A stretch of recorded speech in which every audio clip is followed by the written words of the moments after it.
हमारे साथ कार्यक्रम में शामिल हो रहे हैं बाजार के जाने माने expert well create investment managers के फाउंडर राजेश फेरवानी साहब। फेरवानी साहब, बहुत बहुत स्वागत है आपका। धन्यवाद हमें समय देने के लिए।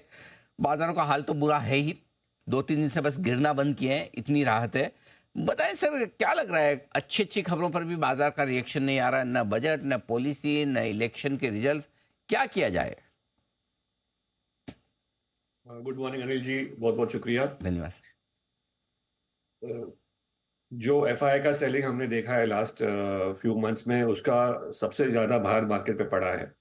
और हर दिन का जो हम 4-5 हज़ार का सेल देख रहे हैं, अगर हम डीआईआई का बाय भी देख रहे हैं तो वो डीआईआई का बाय मार्केट को फायदा नहीं कर रहा है, क्योंकि डीआईआई की बाइंग जो है वो स्लो होती है, मैंने लास्ट टाइम भी कहा था, और दूसरे पॉकेट्स में होती है। एफआई की सेलिंग मार्केट के इंडाइसेस पे होती है, और जब इंडाइसेस गिरते हैं तो पूरा सेंटिमेंट मार्केट का खराब हो जाता है। दूसरा, एफआई की सेलिंग बहुत ही स्ट्रांग होती है, मतलब वो लोग इम्पैक्ट कॉस्ट को देखे बिना सेल करते हैं, तो वो बड़ा एक इम्पैक्ट आ रहा है।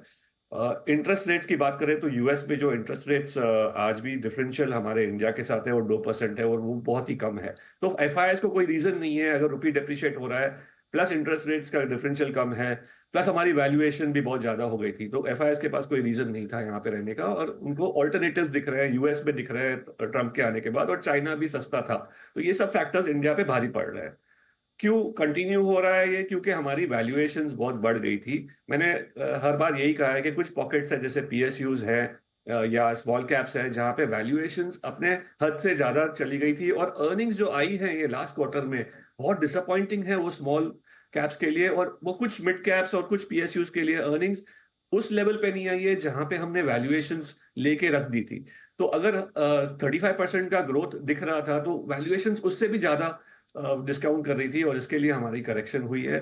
मुझे लगता है ये स्मॉल कैप्स और पीएसयूज में जहां पे वैल्यूएशन बहुत ज्यादा है, वहां पे ये करेक्शन बरकरार रहेगी। ये बड़े कारण रहे बाजार की गिरावट के लिए। और कितनी गिरावट बाकी है सर? क्या यहाँ से भी और बड़ी डाउनसाइड रिस्क है, या वैल्यूशंस ठीक हो गए हैं? कैसे देख रहे हैं आप? सर, जो हमने कुछ स्टॉक्स को 10-15 टाइम जाते हुए देखा है, वो स्टॉक्स में मुझे लगता है वैल्यूएशन अभी भी बहुत ज्यादा हाई है, खास करके जो कंपनीज मैंने अभी बताई। तो अगर वहां पे करेक्शन कंटिन्यू होगी, इसका ये मतलब नहीं मार्केट गिरेगा। मुझे लगता है कुछ part of the market will keep falling, मतलब वहां पे आपको रेगुलर करेक्शन दिखते जाएगा, जब तक आपकी वैल्यूएशन एक लाइन पे नहीं आ जाएगी, जब तक लास्ट इन्वेस्टर निकल नहीं जाएगा। अभी आप देखें, अगर हमने एफआईएस की सेलिंग देखी तो वो लार्ज कैप में हो रही है, और डीआईएस की बाइंग अगर लार्ज मिड और स्मॉल कैप में हो रही है, तो फिर ब्रॉडर मार्केट क्यों गिर रहा है? तो इसका ये मतलब है कि जो रिटेल इन्वेस्टर्स मार्केट में एक साल पहले आए हैं वो निकल रहे हैं। तो कहीं ना कहीं वो फ्रॉथ निकलना जरूरी है उस पॉकेट्स में जहां पे वैल्यूएशन ज्यादा है, जहां पे रिटेल इन्वेस्टर्स ने आईपीओ में डाला है, और ऐसे स्टॉक्स में डाला है जहां पे मोमेंटम था। तो कहीं पे रिसर्च करके अगर हम ये स्टॉक्स में देखें, तो मुझे लगता है कि अभी भी करेक्शन वो पॉकेट्स में रहेगी, लेकिन ओवरऑल ब्रॉडर मार्केट मुझे लगता है कुछ टाइम तक स्टेबलाइज हो जाएगा। बाउट्स ऑफ रिकवरी भी आएंगी, थोड़ी रैली भी होगी, लेकिन अगर आप मेरे टारगेट भी देखो तो मुझे लगता है ये साल मार्केट फ्लैटिश रह सकता है, लेकिन नेक्स्ट ईयर 26,000 की तरफ जा सकता है, अगर हम 1300 का ईपीएस ले निफ्टी का। और अगर ऐसा हुआ तो मार्केट की रैली 2026 में जरूर होगी। ओके। अगले साल तक 26,000 और अभी 23,000, यानी कि 12-15% की अपसाइड बन सकती है। तो फिर स्टॉक्स में तो उससे कहीं ज़्यादा बन जाएगी। तो पैसा लगाने का समय है? यदि हाँ, तो कहाँ लगाएं पैसा? क्या खरीदना चाहिए इस बाजार में? सर, ये मार्केट मुझे लगता है अभी आपको 2 साल के बाद अपॉर्चुनिटी मिल रही है मार्केट में पोर्टफोलियो बनाने की। तो अगर ये साल अगर हम देखें, जो काफी फ्रॉथ अगर कम होते जाता है मार्केट से, तो 2-3 साल का जो फ्रॉथ है वो निकल जाएगा, और नेक्स्ट 3 से 5 साल का पोर्टफोलियो हम 2025 में बना सकते हैं।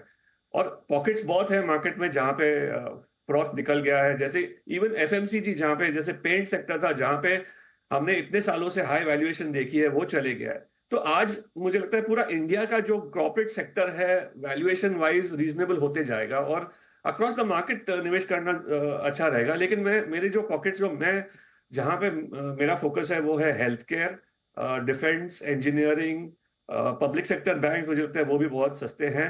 और उसके अलावा auto ancillaries, rural place, crop protection, chemicals और स्पेशलिटी केमिकल्स, ये 6-7 सेक्टर्स हैं जहां पे हमने फोकस किया है। मुझे लगता है कि ये डिफेंसिव भी है और अगले 2 साल में इनमें हमको अच्छा फायदा हो सकता है। ओके, तो बहुत सारे फैक्टर्स हैं, बहुत सारे सेक्टर्स हैं जहां पर खरीदारी का मौका आपको नजर आ रहा है। अच्छा, एक चीज और है सर, वो ये कि अब किन ट्रिगर्स पर फोकस करें जिनसे लगेगा कि तेजी बनती हुई दिखेगी बाजार में?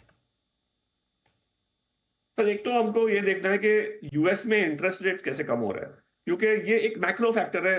अब हम अगर एक एक स्टॉक देखेंगे तो उनकी वैल्यूएशन, उनका रिजल्ट बहुत इंपॉर्टेंट होता है, लेकिन अगर मैं मैक्रो लेवल पे देखूं तो यूएस के इंटरेस्ट रेट जब कम होंगे तो मुझे लगता है एक रैली का टाइम आ सकता है, क्योंकि अगर यूएस के इंटरेस्ट रेट्स कम होते हैं तो हमारे डिफरेंशियल कम होंगे और एफआईएस को मौका मिलेगा वापस निवेश करने का। आज एफआई का स्टेक 16% हो गया इंडिया में, कहाँ पे 24% पे था कभी। तो मुझे लगता है वी आर द लोएस्ट, और अभी उनके लिए ज्यादा सेलिंग का मौका बचा नहीं है। तो कहीं ना कहीं यूएस को देखना जरूरी है।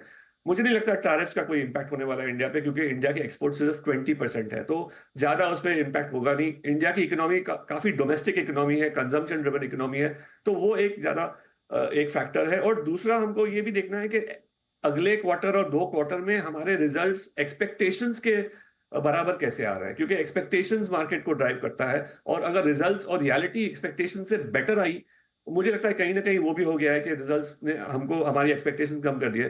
तो अगर एक्सपेक्टेशन से बेटर आती है तो नेक्स्ट 2 क्वार्टर के बाद हमको, मुझे लगता है हमारी मार्केट स्टेबल होकर रैली कर सकती है। ये आपके लिए बहुत ही इंटरेस्टिंग आउटलुक दिया कि 2 क्वार्टर थोड़े उतार चढ़ाव भरे रह सकते हैं। पैसा बनाने का, पोर्टफोलियो बनाने का समय है, और 2026 तक आपको 26,000 के दर्शन होते हुए दिखेंगे, तो आपके पोर्टफोलियो में बनेंगे बढ़िया पैसे। राजेश जी, बहुत बहुत धन्यवाद आपका। बहुत ही बेहतरीन एडवाइस आपने हमारे दर्शकों के सामने रखी और साफ डायरेक्शन भी दिया। शुक्रिया sir, thank you so much. आइए बढ़ते आगे।